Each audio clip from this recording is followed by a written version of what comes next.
Assalamualaikum teman onlineku. Jumpa lagi ya kita di video aku ya. Kali ini aku akan berbagi ya pengalaman pembuatan dokumen aku untuk syarat-syarat menikah di Turki ya. Di video aku sebelumnya ya, aku juga pernah membahas tentang pengalaman aku menikah di Turki.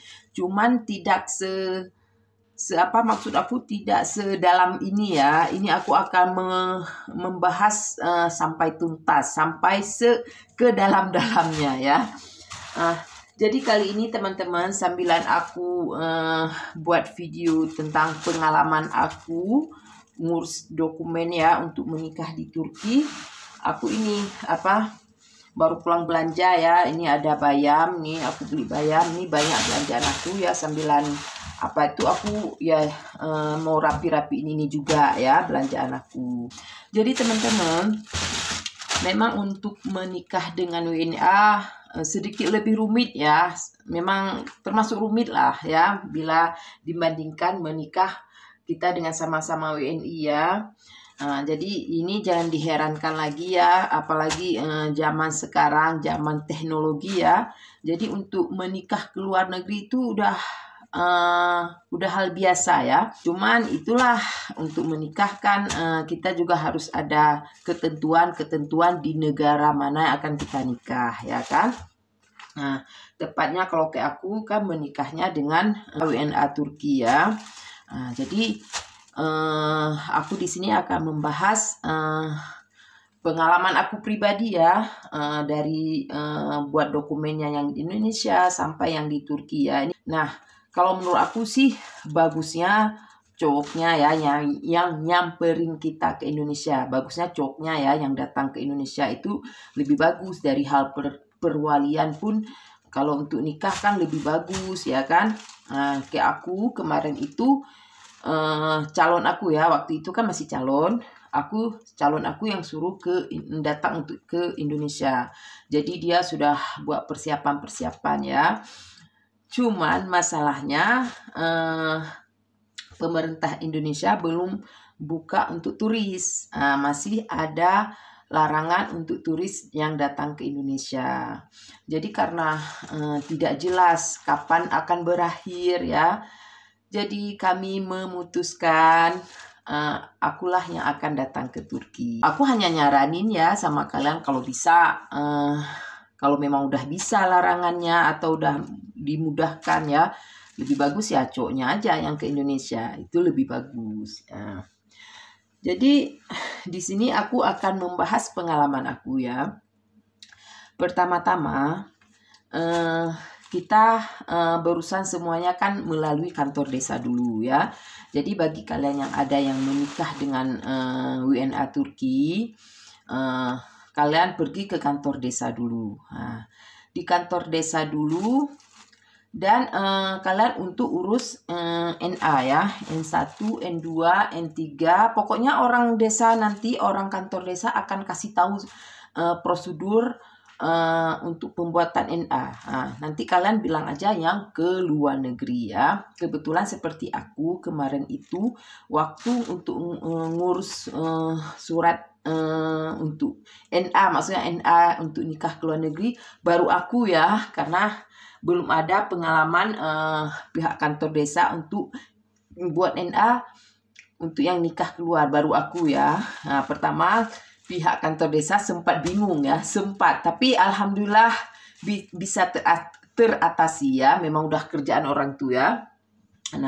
Nah, supaya kalian nggak bolak-balik ya, lebih bagus kalian persiapkan waktu kalian ke kantor desa, biar nanti nggak ada ini nggak ada itu kan, biar lengkap terus dokumennya. Kalau aku waktu itu kakak orang tua, KTP orang tua aku bawa terus, akte kelahiran aku bawa, kayaknya nggak diminta tapi aku bawa aja, aku males nanti bolak-balik kan kalau memang diminta, tapi kayaknya enggak ya, waktu aku nggak diminta, aku cuma diminta KTP.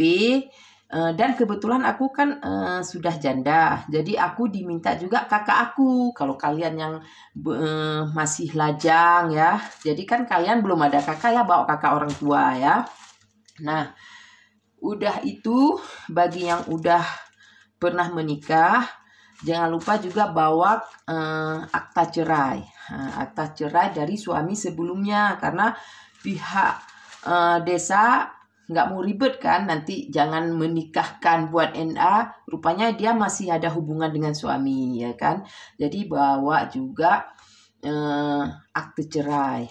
Itu ya, waktu aku kayak gitu ya.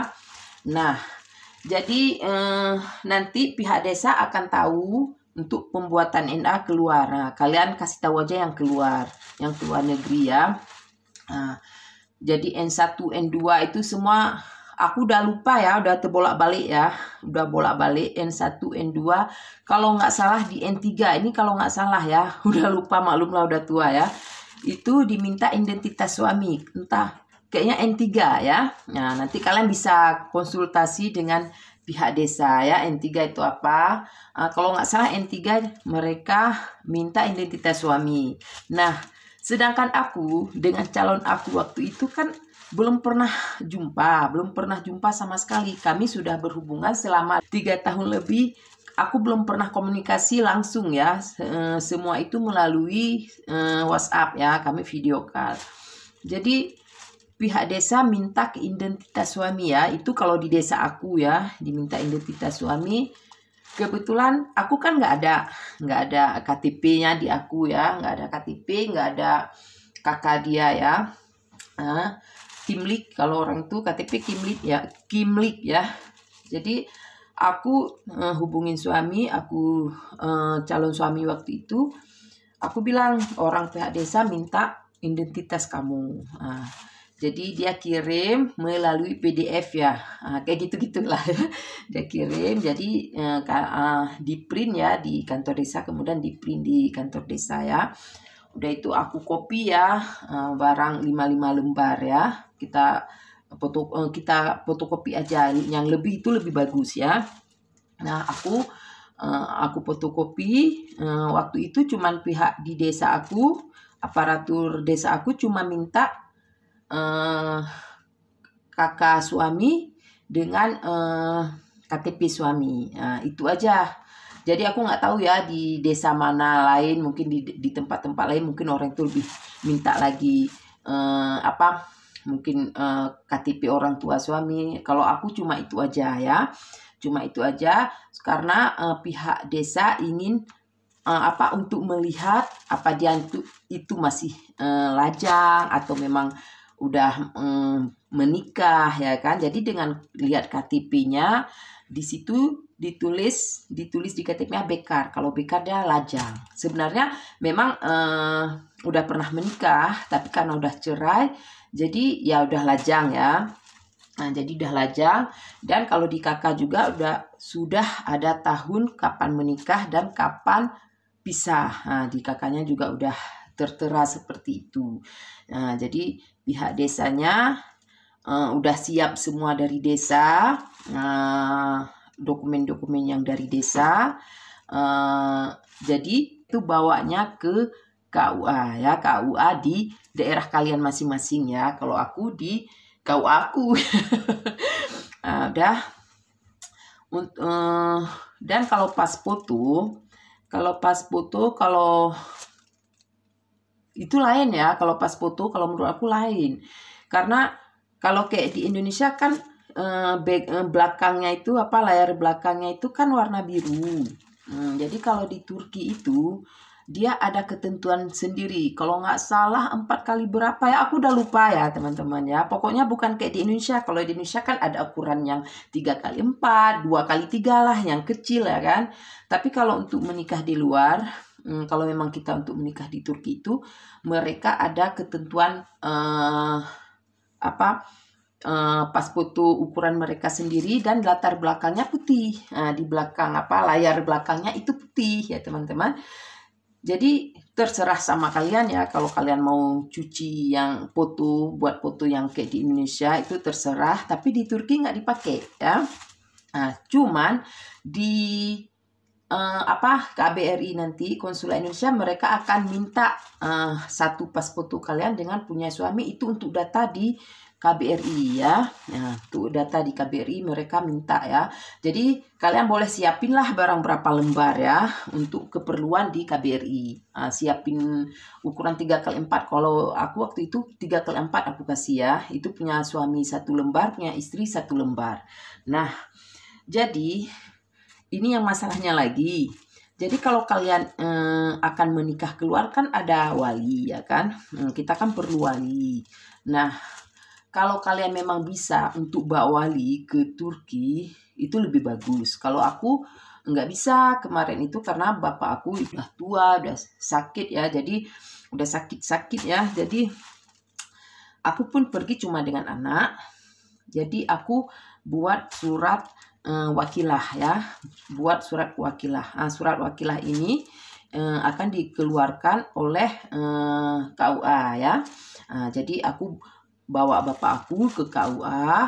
Jadi bapak aku di KUA buat surat yang disaksikan oleh KUA-nya beserta saksi-saksi yang lain 2 orang ya. Nah, untuk mempermudah supaya kalian tidak bolak-balik, kalian siapin aja sekitar lebih kurang 4 lembar lah matra ya, matra 10.000 karena di KUA nanti diminta.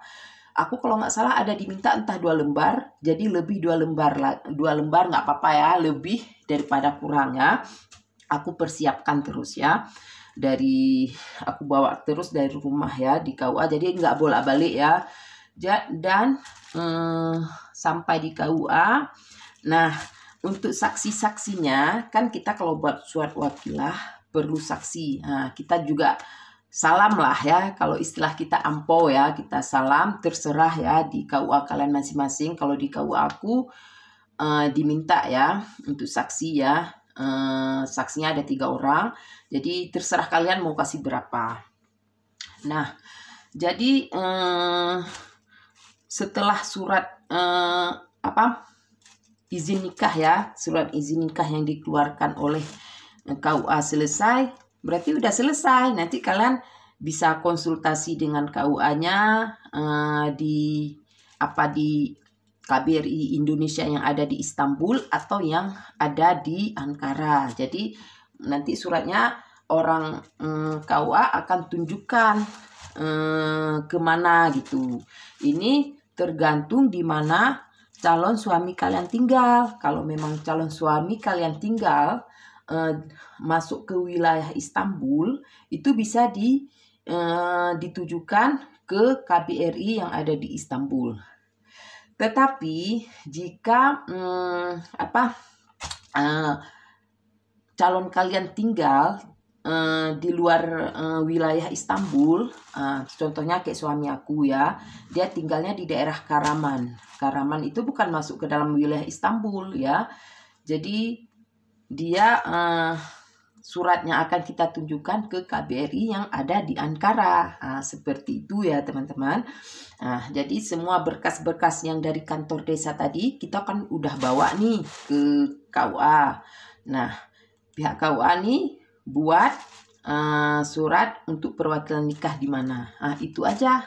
Nanti mereka juga akan buat surat wakilah. Jadi itulah yang kita terima 2 surat ini. 2 surat inilah yang nanti akan kita bawa ke KBRI. Kalau aku di Ankara, KBRI yang di Ankara. Karena suami aku bukan termasuk ke wilayah Karaman, itu bukan termasuk ke wilayah Istanbul. Jadi ke Ankara. Nah, kemudian syaratnya lagi untuk menikah di luar harus ada ini surat berkelakuan baik ya, surat berkelakuan baik. Kalau aku kemarin itu urusnya yang di Polda, karena aku kan tinggal di Aceh, di Loksmawe. Jadi aku harus ke Banda Aceh, ambil surat berkelakuan baik yang di Polda Aceh ya, kayak gitu. Tapi ada kawan-kawan aku katanya diminta, tapi waktu aku itu nggak diminta. Aku nggak ngerti ya, cuman sebagian aku dengar kalau kita nggak netap nggak perlu surat itu. berkelakuan baik. Kecuali kalau kita netap. Aku dengar kayak itu. Buktinya aku netap. Tapi mereka juga nggak minta. Tapi daripada nanti kalian kewalahan pas diminta nggak ada, mending kalian bawa aja. Kalau sekiranya orang itu nggak minta, ya udah ya simpan ya. Kalau memang diminta, kita udah mempersiapkan. Seperti aku nggak diminta, ya udah. Jadi setidaknya aku udah mempersiapkan ya. Jadi itu juga diminta. Bawa aja, persiapkan aja. Nah, untuk di KBRI-nya nanti kalian bawa yang asli seperti kakak, surat akte cerai. Kalau memang bagi kalian yang udah pernah menikah, udah itu akte kelahiran, KTP, paspor, itu udah pasti ya. Kalau paspor kemanapun nggak mesti menikah harus ada ya. Udah itu apalagi ya, surat yang berkelakuan baik, udah itu surat yang dikeluarkan oleh KUA tadi, surat wakilah dengan surat izin nikah ya kan. Itu nanti kalian bawa aja. Aku seperti aku ya, aku bawa aja sampai fotokopi kedua orang tua aku bawa. Itu juga sangat berguna ya, sangat berguna. Aku bawa, aku persiapkan semua. Oh, masalah mereka nanti minta nggak minta, yang penting aku udah persiapkan. Karena aku waktu di KBRI sedikit ada insiden karena nama aku beda ya. Waktu nama aku di surat cerai Lindawati Syarifuddin aja. Udah itu sedangkan di akte kelahiran Lindawati binti Syarifuddin Masyah. Bapak aku kan Masyah, ada Masyahnya. Jadi beda dengan aku bawa kakak bapak aku, kakak fotokopinya. Jadi udah lumayan membantu ya. Jadi aku kasih nampak. Jadi pas di KBRI, orang KBRI-nya suruh buat surat pernyataan. Aku kasih nampak juga kakak bapak aku, KTP bapak aku. Mereka hanya suruh buat surat pernyataan. Kalau di kemudian hari salah ada apa-apa, mereka berarti aku udah siap bertanggung jawab. Kayak gitu teman-teman ya. Kalau aku bawa aja semua dokumen. Oh, masalah mereka minta ya udah, enggak ya udah ya kan. Yang penting kita persiapkan aja. Aku bawa terus foto-fotokopi KTP bapak aku, mama aku bawa aja semua ya. Jadi kalian memang lebihkan aja fotokopinya. Seperti apa fotokopi akte kelahiran kalian bawa aja, kalian lebih-lebihkan. Kalaupun memang lebih ya nggak apa-apa ya kan, kita bisa simpan ya. Jadi kalau waktu aku juga kan ada visa ya, karena aku berangkatnya kan 2020 akhir ya. Tapi aku dengar sekarang kan nggak perlu visa lagi. Aku nggak tahu ya kalau sekarang kayak mana. Ini waktu aku harus ada visa, aku juga urus visa ya. Kemarin tuh visa aku dengan anak aku. Jadi teman-teman, ini mau siap-siap bersihin ini ya, belanjaan aku ini ya. Tunggu lagi video aku, pengalaman aku menikah di Turki. Ini sangat seru ya, sangat penting ya untuk kalian tahu ya, karena aku mengalami hal yang kurang mengenakan ya. Jadi biar kalian tahu kelanjutannya nanti kayak mana, sampai di KBRI, sampai syarat-syarat yang untuk menikah di Turkinya. Yang tadi kan yang dari Indonesia ya, syarat-syarat yang di Indonesia. Ini yang di Turkinya.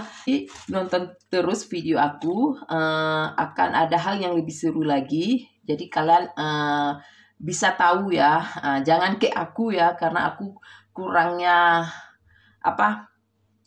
maksud aku kurangnya mencari informasi, sehingga banyak ada hal yang memang yang aku tidak tahu ya. Jadi dengan kalian tonton terus video aku, jadi kalian bisa melihat pengalaman aku.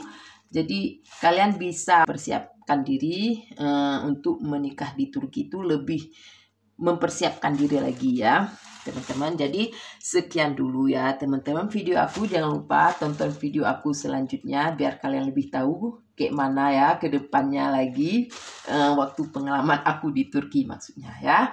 Oke teman-teman, sekian dulu ya video aku kali ini. Assalamualaikum teman-teman, dadah.